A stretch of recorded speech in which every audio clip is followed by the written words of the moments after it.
Shalom, Assalamualaikum. Baiklah, pada kesempatan kali ini saya akan menjelaskan materi tentang kesetimbangan. Nama Ramoy Musa Rondo, nomor induk mahasiswa 22013030, nomor urut absen nomor 5, kelas 1B TKJJ. Dengan dosen pengajar Insinyur Kris Homokau Magister Teknik. Kita masuk pada pendahuluan. Siapa di antara kita yang memiliki lampu gantung di rumah? Terbuat dari apakah tangkainya?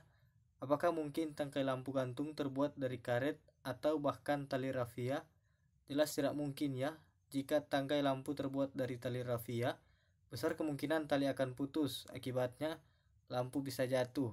Itulah mengapa tangkai lampu gantung umumnya terbuat dari logam yang dibentuk menyerupai rantai.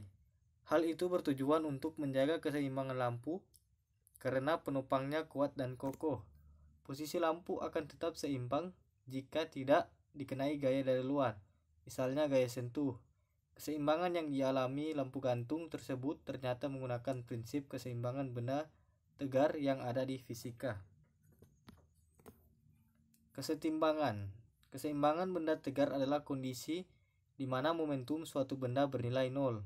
Artinya, jika awalnya suatu benda diam, benda tersebut akan cenderung untuk diam.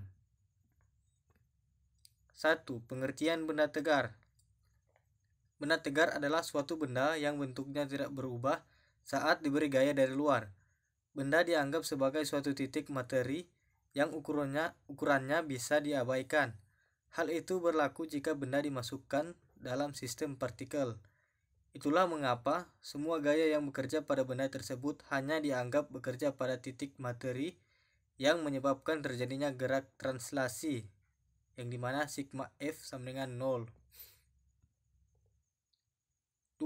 Syarat keseimbangan benda tegar. Syarat keseimbangan yang berlaku pada benda tegar adalah syarat keseimbangan translasi dan rotasi. Adapun syarat yang harus dipenuhi adalah sebagai berikut. Pertama, total gaya yang bekerja pada benda sama dengan 0 atau sigma F sama dengan 0. Yang kedua, total momen gaya atau torsi yang bekerja pada benda sama dengan 0 atau sigma T sama dengan 0. 3. Macam-macam benda tegar. Keseimbangan benda tegar dibagi menjadi 3, yaitu yang pertama, keseimbangan stabil atau mantap. Keseimbangan stabil adalah kemampuan suatu benda untuk kembali ke posisi semula saat benda diberi gangguan.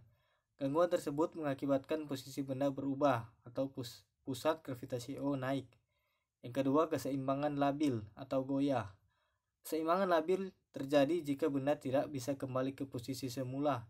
Saat gangguan pada benda dihilangkan, gangguan yang diberikan menyebabkan posisi benda berubah atau pusat gravitasi O turun. Yang ketiga, keseimbangan netral atau indifferent. Keseimbangan netral terjadi jika benda mendapatkan gangguan di mana pusat gravitasi O pada benda tidak naik atau tidak turun, akan tetapi benda berada di posisinya yang baru.